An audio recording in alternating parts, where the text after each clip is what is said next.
Fix shoulder pain and overcome structural imbalances with this strength and flexibility workout for the shoulders and for the hamstrings and hip flexors, lower body flexibility.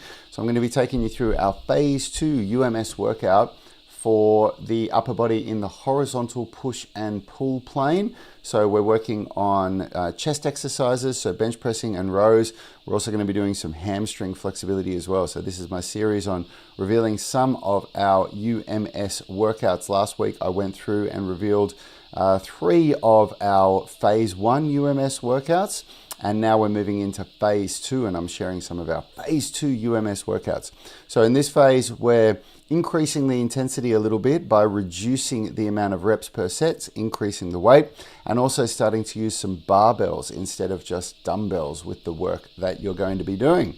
So if you want to learn how to train for structural balance, if you don't know what structural balance is, it's where we train pushing and pulling muscles in a 1-to-1 ratio. We develop balance from left to right side.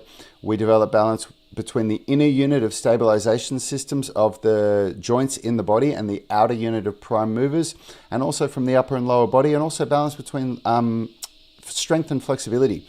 And if you train this way, you will experience an incredible reduction in pain in your body. You'll increase your flexibility, you'll increase strength, you'll put muscle on, and you'll do it without experiencing pain, and also with fixing pain and fixing old injuries in your body as well. So this stuff really, really works. It's an incredible way to work out.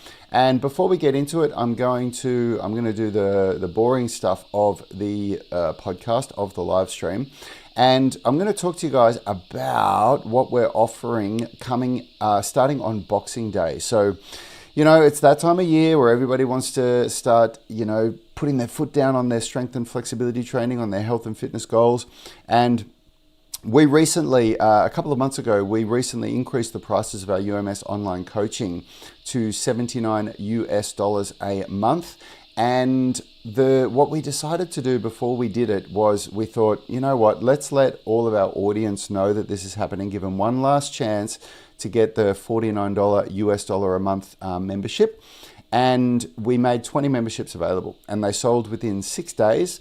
And we had a lot of people saying that they were really upset because they missed out on the opportunity, because they'd overspent on Black Friday. People on the Black Friday Cyber Monday weekend, people spend a lot of money on, cool stuff, but things that aren't really going to change your life, things like TVs and PlayStations and stuff like that. And a lot of people were really upset that they missed out on the opportunity. So Yanni and I have had a chat, and we've decided that we're going to give you guys one last chance to get that membership at the old rate of $49 a month. So we're launching a sale on Boxing Day, and we'll make 20 memberships available. It will be available for the first 20 people. So if you want to be a part of that, if you want to get your hands on that incredible deal, then you just need to be on our email list.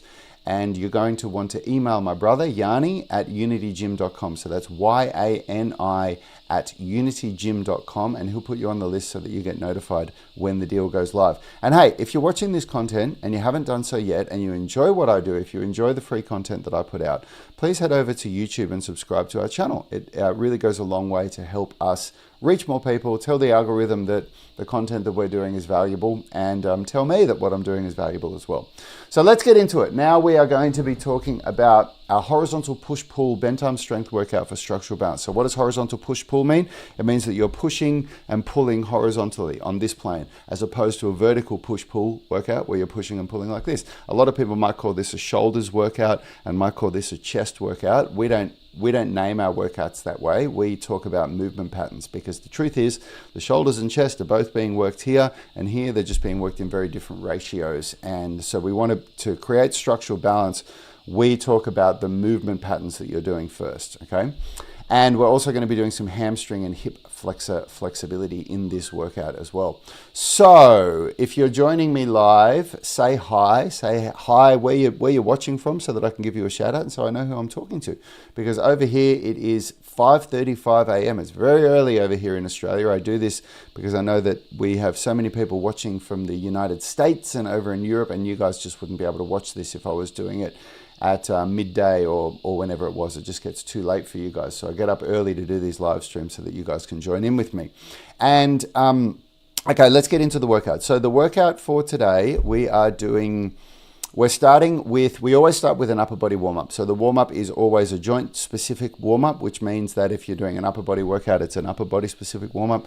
So we do 60 seconds of high-intensity cardio, and then we do 9 minutes of joint preparation work. So it's joint prep for the wrists, for the elbows, for the shoulders, and for the core as well.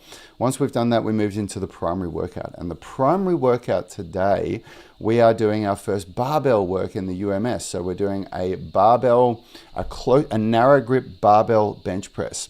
So, and then we're going to be pairing the narrow grip barbell bench press with a bent over dumbbell row. So the bench press is a horizontal push movement, and the bent over dumbbell row is a horizontal pull movement. So they are a 1-to-1 ratio of strength in opposing muscle systems, because we have these opposing muscle systems in the shoulders. And a lot of people, when they go to the gym, they think about, I want to build up my chest, and I want to build up my biceps, and I want to build up my lats. And you know, chest, biceps, lats, they're the three muscles that we see in the mirror when we're looking at ourselves, and every one of them is an internal rotator of the shoulders. So as all three of them get stronger, the shoulders do more of this. They internally rotate more and more and more. And that creates major structural imbalances. You see these people that are really jacked, but they're walking around the gym like this, where their shoulders are pulled forward, and it's because they're not doing structural balance training like what I'm talking about here. So the first step of it is to do horizontal push with horizontal pull in a 1-to-1 ratio. And the reason why we do, actually, I'll go through the whole workout, the exercises first, and then I'll start talking about why we do it. So between the sets of the horizontal push and the horizontal pull, we do lower body flexibility.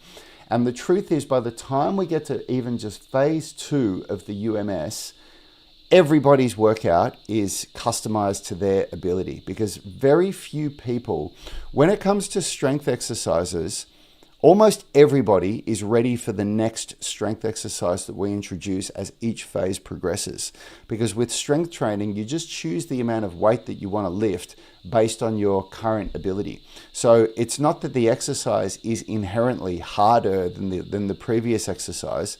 There are really good reasons why we go from one exercise to the next one to develop your body, which I'm going to explain. But you can just lift less weight if you're not as strong as somebody else, or you can lift more weight if you're stronger. You know, I get people sometimes saying, oh, this exercise is too easy for you. Well, no, it's not. You just lift more weight. A dumbbell chest press isn't an easy exercise. It's an exercise that uses weight, and you lift as much weight as your body can handle.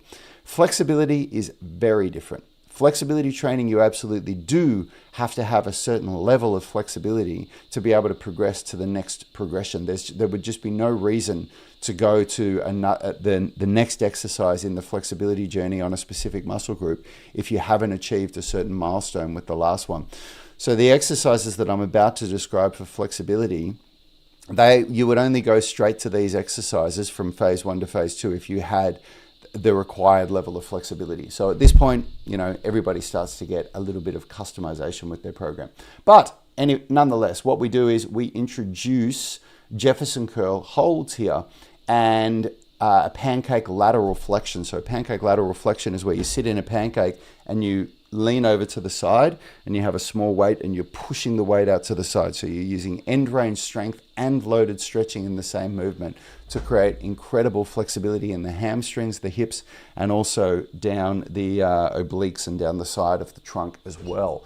So the primary workout, always, every UMS workout, we do strength, flexibility, so that within 5 minutes, if you do a set of, so I'm going to show you guys, for those of you on YouTube, you can see what this looks like.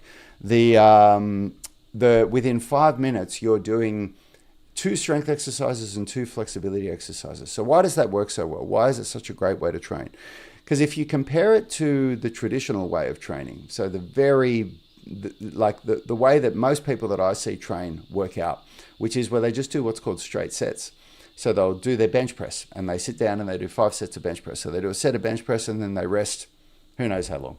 Could be 2 minutes, could be 5 minutes. Depends on either, you know, how motivated and how fired up in the workout they are, and also it depends on how much they're applying themselves to the workout. But nonetheless, you know, they're doing a set of chest press and then they're doing nothing sitting there on their phone doing whatever, and then they do another set of chest press, and then they do the same thing again.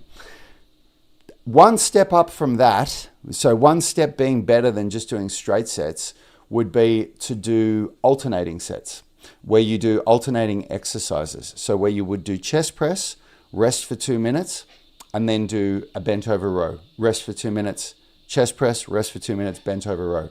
Way more efficient than doing 5 sets of chest press where you're resting 4 minutes between sets and then going over and doing 5 sets of bent over row.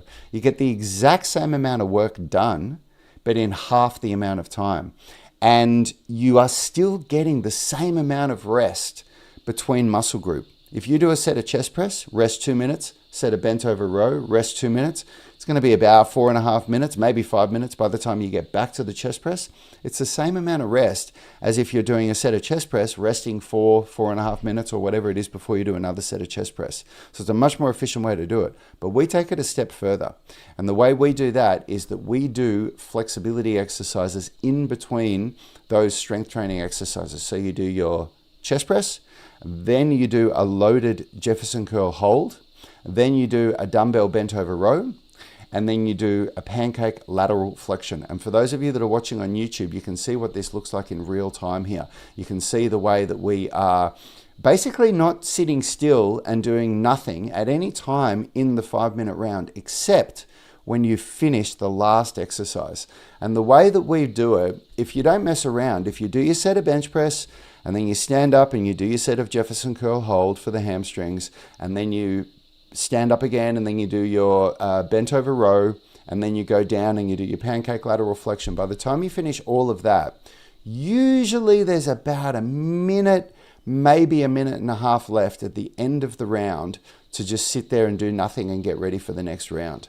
But it is so much more efficient way to work out, because in 5 minutes, you're doing 2 strength exercises and 2 flexibility exercises. It is so much more effective than all the other ways of training that I described. So much more efficient. You get so much more done, and if you're getting more done, then it means that you are going to be getting more done in a week. It means you're going to be achieving better results.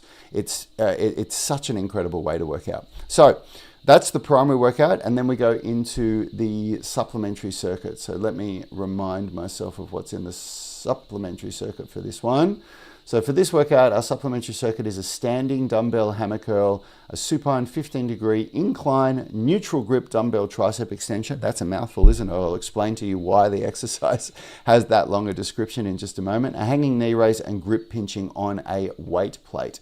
So these are the way that a supplementary circuit works is we always, with a supplementary circuit, you're basically supplementing the exercises that you've already done in the primary workout. So you're supplementing the muscle groups. You're adding more volume to the same muscle groups, or you're working muscle groups that haven't been worked very much in the workout, but that we still need to work. So in this case, by doing the dumbbell hammer curl and the tricep extension, we're working the arms. We're isolating the arms a little bit, because the biceps and triceps, although they're active during a chest press and a bent over row, they're not being hit very hard. So we want to add, we want to add more volume to those muscle groups. And the way we do this circuit is, the reason why we do a circuit, so we're doing 4 exercises here.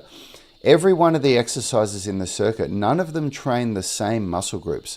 So again, for those of you watching on YouTube, you can see this in real time. So Richard just finished a dumbbell hammer curl. So a hammer curl is where you hold the dumbbells in a neutral grip like this, and I'll explain why we do that in a moment.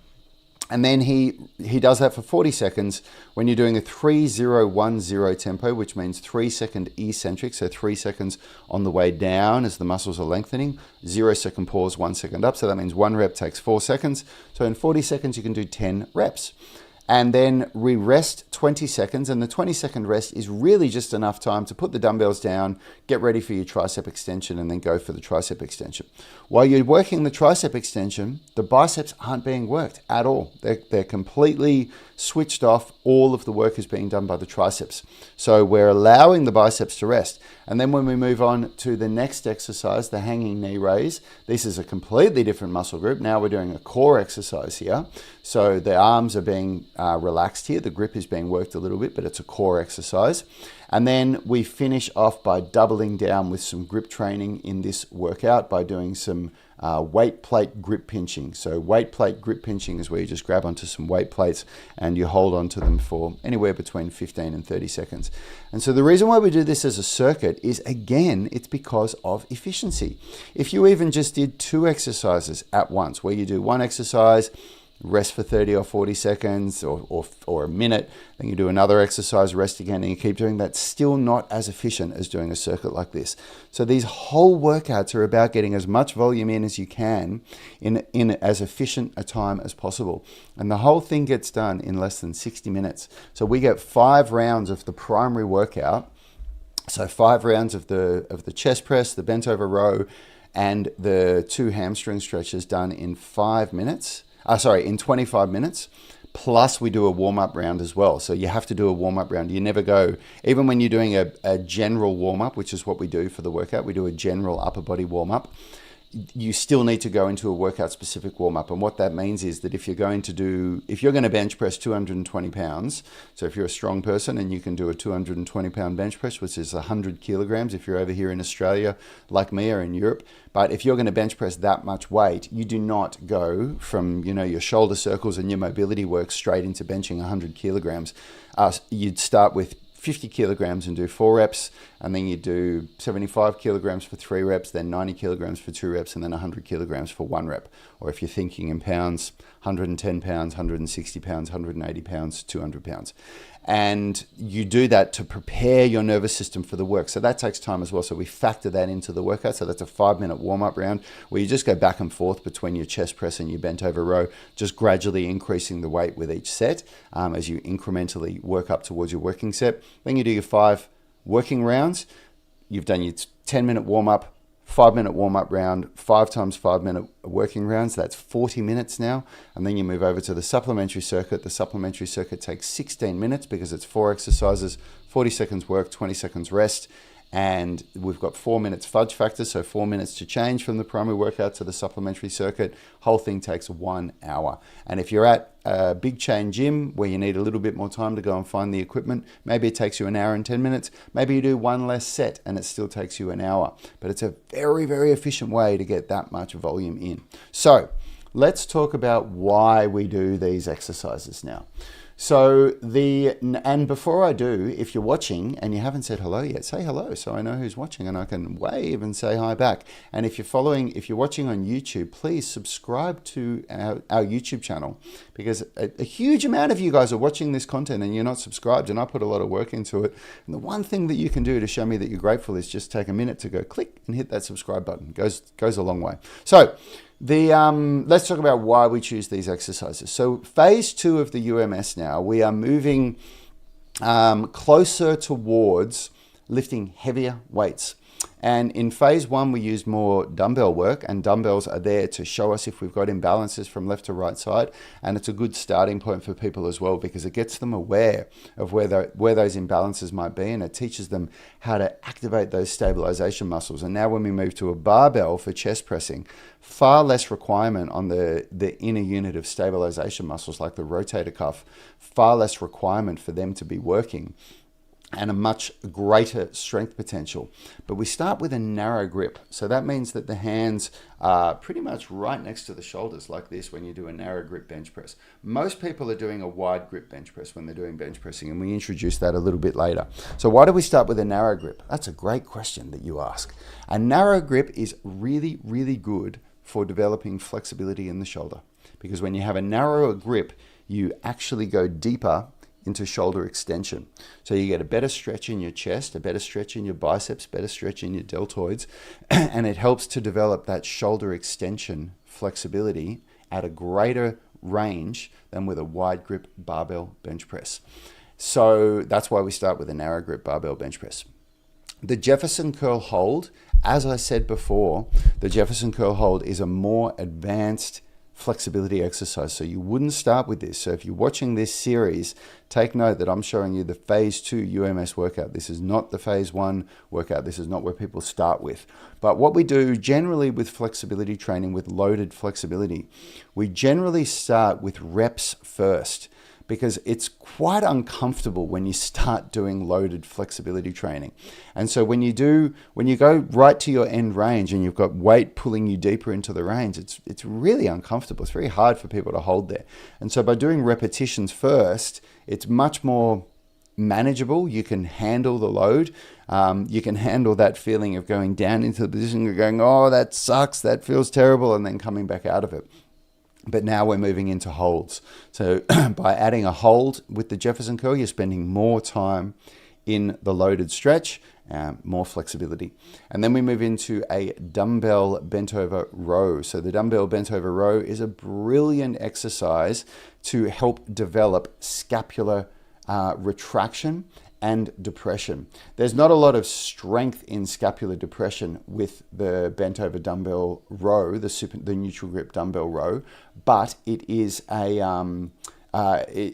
you're meant to keep the scapula depressed when you do it. So it's not that it really strengthens scapular depression, but it creates awareness of it, because what will happen is people will have a tendency to want to elevate their scapula when they pull, because the upper trapezius is usually more dominant, and I covered that in one of the episodes of this structural balance training series last week, where I talked about the dangers of being upper trap dominant and how we use the trap 3 raise to correct that structural imbalance. And so when we're rowing, we really want to avoid, elevating the shoulders as we row. We want to make sure the shoulders stay depressed, but we want to be taking the shoulders through protraction and retraction on every single rep. So we're training that scapular retraction.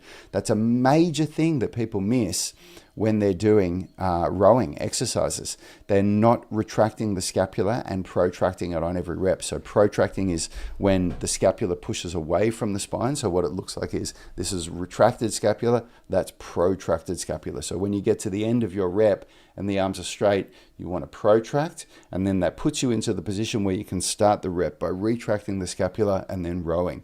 And it's very, very important that you do that so that you develop good shoulder function and that you build strength in the mid and lower trapezius and the rhomboids, the muscles that are responsible for that scapular retraction, because our whole body works as a system. All of the muscles in our body work as a system. And this is another reason why we describe these workouts as a horizontal push-pull workout, not as a chest and back workout, because we want to be thinking about the way that the muscles work as a system to create movement. Because, I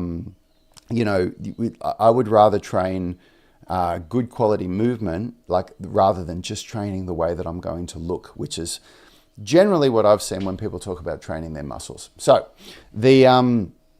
so that's why we do and we do a dumbbell neutral grip bent over row, because it's a really nice way to transition from the phase 1 exercise that we've done before we go to barbells. Again, barbells are a more, you can cheat your imbalances with a barbell, I should say. I was going to say barbells are easier. They're not easier. And you do have more strength potential with a barbell, but you can cheat imbalances with a barbell easier. So what that means is that if I've got an imbalance from my left side to right side, like where my left side is weaker, which most people will have if you're right-handed, then when you start to come to failure with a barbell, what happens is that you'll do more of the work with the dominant side. You'll do more of the work with the stronger side. And then the imbalance grows more. Whereas when you have dumbbells, you're going to feel that imbalance. You'll get to a point where one side just can't pull the dumbbell as well as the other side. And so that really allows you to work out those imbalances. And then we move into the pancake lateral flexion. And the pancake lateral flexion is definitely not a beginner flexibility movement. It is something that it's not an advanced flexibility movement either, but it is an intermediate movement. So what we're doing here is by just sitting in the pancake position, grabbing onto a very light weight, leaning over to one side, twisting in, we're shortening the pancake. We're shortening the hamstrings, so we're creating a flexibility movement for the hamstrings. But by holding onto that weight as well, we're also doing a loaded stretch and end range contraction, because as we push the arms out to the side like that, we're really using end range strength to pull ourselves deeper into that pancake position. And it's an excellent way to help develop further flexibility in the hamstrings, but also through the whole body, because you're developing lateral flexion and rotation in the trunk as well. Diane has said, morning Rad, I think I've been following you for at least 5 years and always learn something new each time you share your knowledge. Thanks so much. You're absolutely welcome, Diane. I'm so happy that I'm able to continue to provide value to you. So thank you, and you're welcome. And I should say, everybody, as well, it's the 23rd of December over here. Can you believe it? We've got an almost 8-year-old son, my wife and I, so Christmas is a real experience for us, and we're really doing the best that we can to give him an incredible Christmas experience. And my gut is telling me that this is one of the last Christmases that he's going to believe in Santa. So, we're really trying to make the most of it, because he does still believe in Santa. He called Santa the other day on the phone. They have this hotline in Australia where you can call Santa, and he was so excited, that Santa asked him what his name was and knew what he wanted for his for Christmas, and told him that he was on the nice list and he was definitely going to get what he wanted, which was just such a cool time. But I'm just sharing that because I know that if you're watching over in the United States or over in Europe, you guys are probably still on the 22nd of December. But yeah, we're in the future over here, so we're on the 23rd. So there you go. Anyway, okay. So that is the reasons why we use those exercises in the primary circuit. Now, let's move into the supplementary circuit and talk about why we use those exercises. And in the supplementary circuit, we start with the dumbbell hammer curl. And the reason we're using the dumbbell hammer curl in this phase, so we were doing a supinated grip in phase 1, but now we're doing a neutral grip, is because the neutral grip starts to bring over some more of the muscles around on the lateral side of the elbow into the movement. So the brachioradialis is the main one. So you can see it's this kind of big muscle here that kind of crosses here. So the biceps are 2 muscles. That's why it's called bi meaning 2. Triceps, 3 muscles. Tri meaning 3, if you didn't know that. So the biceps is actually 2 muscles. It looks like one. You've got the long head of the bicep and the short headed. And the biceps are only one muscle group that is responsible for elbow flexion. There's a few more muscles as well. So the brachioradialis is a big one that we want to be working, and it does very little work when you're in a supinated grip like this. So when you go to a neutral grip, you start to recruit more brachioradialis, and then when you go to a pronated grip, you're relying much more on the brachioradialis. And so that's what we're doing. We're working towards doing pronated grip because we want to build structural balance in that elbow. We don't want to just be hitting the biceps, the muscles that we can see in the mirror that we want to get jacked. We want to be training for structural balance so that our elbows are strong and robust and resilient to injury. And elbow injuries are a really, really common one. If you've ever had golfer's elbow before, golfer's elbow, in all honesty, it is actually a wrist injury, but you feel it up in the elbows, but it's inflammation to the wrist flexors, so the muscles that do that. But anyway, nonetheless, you can overcome a lot of these injuries, a lot of things like golfer's elbow and tennis elbow, slap tears, things like that. You can prevent yourself from getting them by creating structural balance, by creating strength through all these muscle systems, not just in the ones that you can see in the mirror. So that's a really, really important thing for you to be thinking of. Now, next we move into a 15-degree incline bicep curl. So a 15-degree incline bicep curl, this is where the bench is on a 15-degree incline. So again, for those of you on YouTube, you guys are going to be able to see this. So the bench is on a 15-degree incline like this. So why would you do that? Why would you not just go on a flat bench? Why would you go on a 15-degree? Well, we use right up to 30 and 45-degree incline tricep extensions. We go even further than that sometimes. And I'll tell you why. Because the triceps and the biceps, they both have one of their muscle groups, one of their heads, that actually crosses the shoulder joint. So we think of the bicep and tricep as muscles that control elbow movement, which they do. They're the primary elbow flexors and extensors. But they also, there is one head of the bicep, the long head of the bicep that crosses the shoulder joint, and there's also a head of the tricep that crosses the shoulder joint as well. And so what that means is you've got these multiple muscles within the same muscle group. So the full range of motion of the bicep isn't this. It's actually to go all the way back to extension, because that's where the long head of the bicep is being lengthened, and then it's to come all the way up into shoulder flexion and and elbow flexion like this as well. And same with the tricep. So if you always train your tricep work just stuck in this same plane of motion like this, where your arms are just going here, and you're never moving around where the humerus is. So this is the humerus here. If you're never moving around where the angle of the humerus is when you do your tricep work, then you're not going, and bicep work, then you're not going to train the biceps and triceps the way that they want to be worked out. You're not going to be training all the muscles in their full range of motion. And that's really something that we want to do. That is another huge part of structural balance training that you guys won't actually understand until I talk more about the way that we progress through the UMS, through the program phases. But a big part of structural balance training is that you train different ranges of motions in different workouts. So even though it's a horizontal push-pull workout, you still train on different planes of motion. It's very, very important. And then we do our hanging knee raise, and the hanging knee raise is done because it's a great core exercise, and it's a great introduction towards doing a toes to bar, because the toes to bar exercise is a very challenging exercise.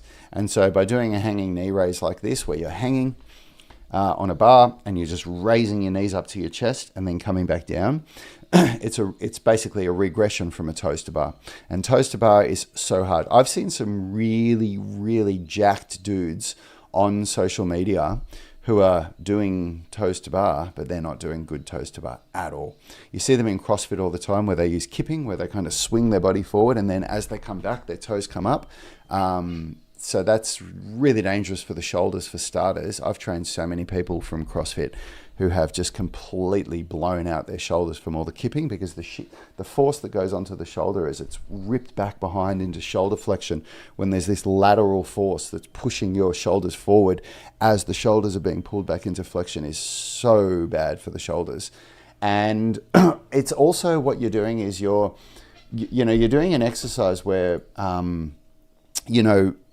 it should be about training the abs, but you're creating this kipping motion, this momentum that helps you to get your toes up to the bar to really cheat the movement. And when you see those same people try to lift their toes to the bar without using shoulder extension, they just can't come near it. And that's a really common mistake, is that people will try to get their toes up to the bar, and when they do it, they kind of front lever. So they use their lats to pull themselves down like this, so that they're pulling down into shoulder extension, because if they just sat there strictly and just lifted their toes up towards the bar, they can't get anywhere near the bar.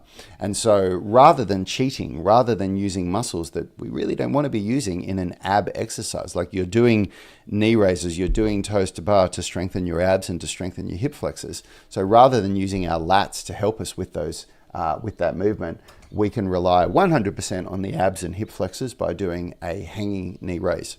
And then we finish off with some weight plate grip pinching. And the weight plate grip pinching is really important, because guess what? This still needs to be strong. You still need to be able to, if you want to be, you're as strong as your weakest link. And so the reason why we do weight plate grip pinching is because the fingers work in many, many, many different ways.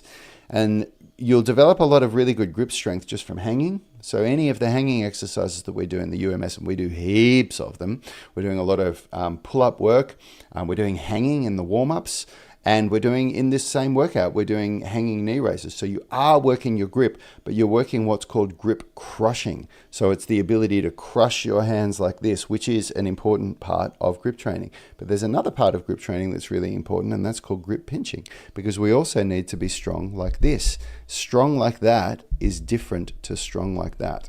And so that's why we do grip pinching. So we hang on to the weight plates and we hold onto them by our side and pinch them. And it's a really, really important part of developing strength through your arms, through your hands, through your entire body. And you know what?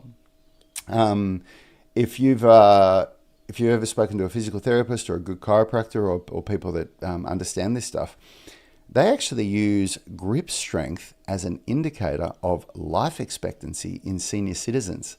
So wrap your head around that for a minute. Weak grip is an indicator that you don't have very long to live yet.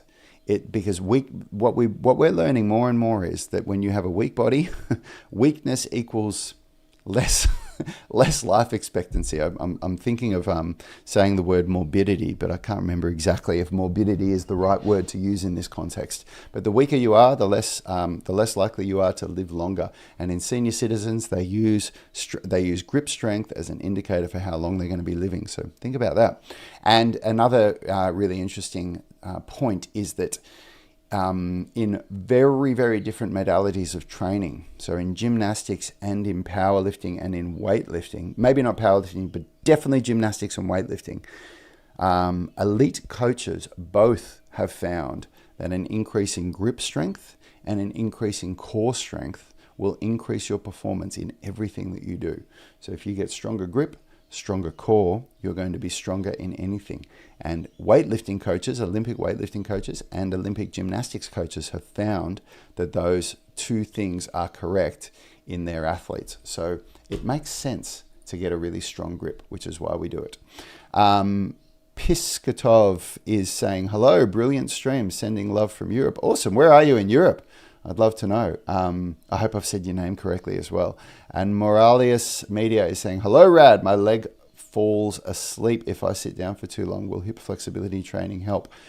It may. There's so many things that can cause that. And I should tell you that I used to have that as well. I used to actually, for years, I had an issue where if I lay down on my back, my whole right leg went to sleep. Like the whole right leg went numb. And it would be, once it got down to my foot, it would be quite targeted to my, the second small toe, whatever you call that one, the second toe on the outside. And but that was the only symptom I got. The only symptom I ever had was if I lay down on my back for 5 minutes, the whole right leg would just go numb and go to sleep. And then as soon as I stood up, it would like immediately, like you could feel it was like the blood was flowing back into the leg and it would go within about 5 seconds or so. And I spoke to, I've seen a lot of chiropractors because when I got out of the army, when I was in the army as an infantry soldier from 2008 to 2012, in 2009, I had a really bad injury when I was on deployment in East Timor, where I fell down about a 10-foot high ravine with my body armor on, which was about 35 kilograms or about 80 pounds, something like that.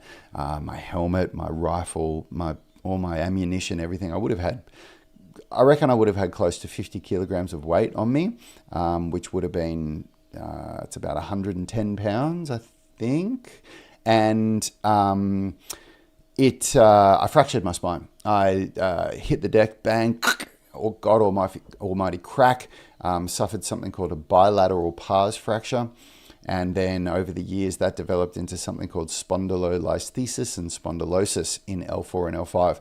So I've got some pretty nasty stuff going on in my spine, and it's all still there. When you look at an X-ray and a CT scan, it's all still there.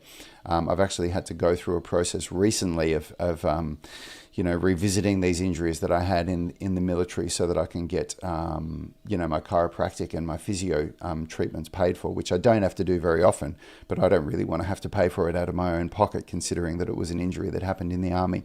And when I did these CT scans and I had to go to a sports doctor, and the sports doctor looked at it and she went, oh man, you might want to consider getting your spine fused, meaning getting like full-on reconstructive surgery where they put these steel rods in your spine and they fuse the joints together so you can't get any movement. And I said to her, but I don't really get any pain. Like it's only maybe every couple of months that I have a bit of pain and I need to go to the chiropractor or physio. And she just couldn't believe it. And it's all because of the UMS workouts that we do. And, I'm sitting here talking to you guys about the workouts and I'm revealing, I'm lifting the curtains up and showing you guys some of the workouts on these live streams. But I should let you know, I should take a moment to circle back to the birth of the UMS, because the whole reason the UMS was born is because my brother Yanni and I have had so many really bad injuries that when I'm 46 now, I turn 47 next year. I got out of the army when I was 34. And when I was 34, I was in so much pain with my back that I was having painkillers every day. And I couldn't stand on my feet for more than about 5 or 10 minutes without being in pain. So I'd always have to sit down. And I was popping painkillers every day just to get through the day. And I was seeing a chiropractor probably every 2 weeks and getting a sports massage maybe every 3 or 4 weeks. And I was doing that, like if I didn't do that, I was in so much pain. That was just managing it for me. Like I'd go to the chiropractor and I'd get some relief and I'd be like, oh, finally. And then over the next couple of weeks, the pain would just creep back in and I'd have to go back again. And Yanni and I were fortunate enough. We were fortunate enough that we had aligned ourselves with an incredible mentor for personal trainers in Australia named Dr. Tony Battaji. And he is somebody who taught us through many different levels of certification of working with him, and tens of thousands of dollars spent on these mentorship programs. Like you have to spend a lot of money to learn this stuff as a personal trainer. We learned how to write structural balance training programs. And that's what we learned from him through BFI level 1, level 2, and level 3. And Yanni also worked directly with the late, great Charles Poliquin before he passed away, the godfather of structural balance training. And we were creating these structural balance training programs for ourselves and also for our clients, because what we noticed with our clients were that even though people were coming because they wanted to lose fat or they wanted to build muscle on their chest or whatever it was, they all had these structural imbalances in their body. Back then we were assessing people and we were doing these really long and thorough assessments on our clients, and everybody had these imbalances, and we were creating these structural balance programs for everybody. And what we noticed over doing that for hundreds and hundreds of people is that 90% of the time the imbalances were very similar. They needed to balance pushing and pulling. They needed to balance vertical pushing and pulling. They needed to strengthen their inner unit of stabilization systems, especially in the shoulders, knees, and hips. They needed a little bit more core strength. And when we did this for people, they weren't here to fix injuries or to fix pain. They were here because they wanted to lose fat. But they'd all report within a matter of weeks. They'd all say, oh my God, my body just feels so much better doing this training. And so the same thing was applied for my brother and I to our own training. And we fixed our injuries. We fixed the aches and pains in our bodies. And so I know that I've gone down a real tangent, but Morales Media, you said to me, your leg falls asleep. My leg used to fall asleep too. And I don't know exactly what it was that stopped it. All I know is that it was structural balance training. I just trained for structural balance. I strengthened my body. I did all of the things that I'm talking about in this live stream through a progressive program. And it completely changed my life. And I'm 46 now, and I have no problems with aches and pains and things. And I've had really bad injuries, like I just described what's happened in my back. I've had slap tears in my shoulders. I've had torn rotator cuffs. I've got early onset of arthritis. I mean, I don't even know how early it is now. That was 4 years ago or 5 years ago that I got the MRI in this shoulder, but I had arthritis in the shoulder, and I've got no pain at all. I'm fully capable of doing everything that I want to be able to do, and it's all because of structural balance training. Proud Misfit is saying, I love the testimonial. I'm really glad to hear that. I want to share something with you guys here as well. If you've made it this far, stay for this, because this is powerful.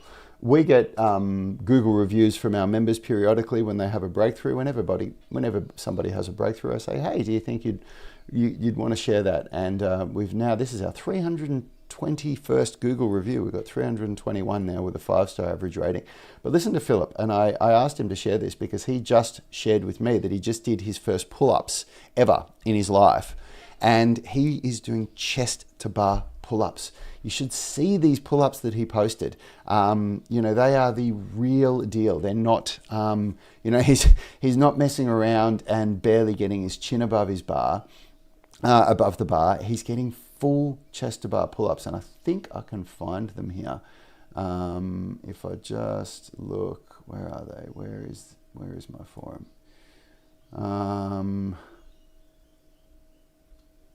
Here it is. So, here they are. Let me share them at least on YouTube. So look at Philip doing chest to bar pull-ups. He could never do pull-ups before. Full eccentrics, going from full lockout to the bottom and chest to the bar. Isn't that incredible? Anyway, and so I asked him to share his journey, and this is what he wrote. I joined this online coaching program because of a scapular winging injury that had been bothering me for over a decade. After years of thinking I could create my own programs and fix it on my own, I finally pulled the trigger and decided to invest in professional coaching. And paying for this was the best decision regarding my training ever. After just a few weeks into the program, I was thinking this was a godsend, exactly what I needed. Although I haven't completely fixed the winging yet, I'm seeing a lot of improvements. Before joining, my motivation went up and down with little to no results. The training I did prior to joining probably created more imbalances in my body because I was focusing only on the rehab exercises and not complete body workouts. This is exactly what Rad said in one of his videos on YouTube. His own struggles and experiences that he shared in another video were also a trigger for me to join. For the longest time, I did not know how to incorporate rehab exercises into my regular workouts, but now I know exactly what to do. I love that everything is done for me. I just need to show up and do the work. It's amazing because it allows me to use more time on my other projects in life. I live on the other side of the world, but that's not a problem since it's online and the time difference hasn't been an issue at all. Recently, I achieved a chest to bar pull-up. Before joining, I could barely do the eccentric phase of a pull-up. I've been doing the UMS home workouts for a long time with minimal equipment, and it fits me perfectly. Honestly, if it weren't for the home workouts, I probably wouldn't have trained at all. For the last 6 months, I haven't been doing the last part of the workout program. And then he just goes into a whole bunch of other things. But you can see it's, it's life-changing when you do this stuff. When you do structural balance training, and when you learn how to do this stuff properly, this is like, it's like, you know that saying, give a man a fish, you'll feed him for a day. Teach a man to fish, you feed him for a lifetime. This is like teaching people how to fish. It really is. When you start to learn structural balance training, I remember, writing programs. It's funny when I see people, and I'm really careful to not try and just chop people down and make them feel disempowered. But when I see people watching YouTube videos and trying to work out how to write their own programs, it's an interesting experience for me because being a coach, it took me so long to learn how to write effective programs. I was a qualified personal trainer. I was doing it professionally where I was writing people's programs. And for the first, I reckon, 4 or 5 years of my career, I was just writing such garbage B-grade programs because you just don't know what you don't know. And it wasn't until I went and joined the army, and then when I got out of the army, because what happened, my experience with being a personal trainer, I started as a personal trainer in 2005, and then in 2008, I went and joined the army as an infantry soldier because I wasn't happy with the way that I was living my life, and I felt like I really needed a shake-up and really needed to, give myself direction. And a part of that was from substance abuse. I was abusing drugs and alcohol on the weekends, and that I was just leading this double life, and I was just a fraud, and I wasn't happy about that at all. I didn't want that to be the direction of my life. So I joined the army and changed all of that. Learned a very, very different set of values. And when I got out of the army, my brother Yanni, who I'd started as a personal trainer with, we both did the course together. And then for the next 4 years when I was in the army, Yanni was doing all of these courses and he was learning all about weightlifting and about structural balance training. And I got out of the army, and his knowledge, his understanding of how to write programs and how to do workouts and how to do things was just so far beyond mine that it wasn't even funny. It was like night and day difference. Fortunately for me, in my decades of practicing Kung Fu, I had learned to stomach my ego and not allow ego to get in the way of learning. And so I was mentored by Yanni in the early years, and Yanni basically put me through all of the courses that he had done so that I could learn how to do it. And so it took me, and then after that, it took years of writing programs for people to be able to actually really do it effectively. So the amount of time, the amount of education, the amount of experience that's gone into learning how to write good programs, it's like what Philip said. I know this is a shameless plug, and I'm sorry that that's what I'm doing, but it's the honest to God truth. If you're watching YouTube videos, if you're watching content like this and you're writing your own programs and you think you're writing effective programs, you have no idea what you're missing out on until you get a coach, until you get somebody that knows more than you and that's walked this path before to write programs for you. Only then will you realize how much you were leaving on the table by not having somebody that really knows what they're doing write their programs for you. So anyway, there you go. Guys, I really hope you got value out of this. If you have and you haven't done so yet, please subscribe to my channel. And if you want to be the next transformation, if you want to be the next person that's saying, I cannot believe how much I've gotten out of this, I wish I had have done this earlier, then you can go over to unitygym.com to get started. But as I said before, we are launching on Boxing Day. We are launching a very, very tantalizing special. This is the last opportunity to get our membership at $49 a month instead of $79 a month. We made 20 memberships available back on the Black Friday weekend. A lot of people missed out on it because they overspent on Black Friday and they begged us to put it on again. And this really will be the last time that we do this, to offer this membership at $49. So if you want to get access to that, you need to be on our email list because Yanni's sending out the emails on Boxing Day. So they're going out in 3 days and it is available for the first 20 people only. So if you want to be a part of that and you're not on our email list, if you don't get emails from Yanni once a week, then that means you're not on the list. You need to email Yanni. Yanni, it's YANI at unitygym.com. Say, Yanni, I want to front run this offer. I want to be able to get one of these $49 memberships, and you can make sure that you're one of those first 20 people. So go and email Yanni at unitygym.com, and he'll make sure you're on the email list. And thank you so much for watching, everybody. I really hope you got something valuable out of this, and I'll see you tomorrow. Tomorrow's going to be my last stream before Christmas. I will do a live stream for Christmas Eve, and then I won't do one on Christmas Day, or I may do one on Boxing Day. It depends if my wife's going to let me or not. And then I'll be back definitely on the 27th. Guns blazing, ready for the new year, ready to guide you guys on your health and fitness journey in the new year. So have a wonderful day, and I'll see you soon.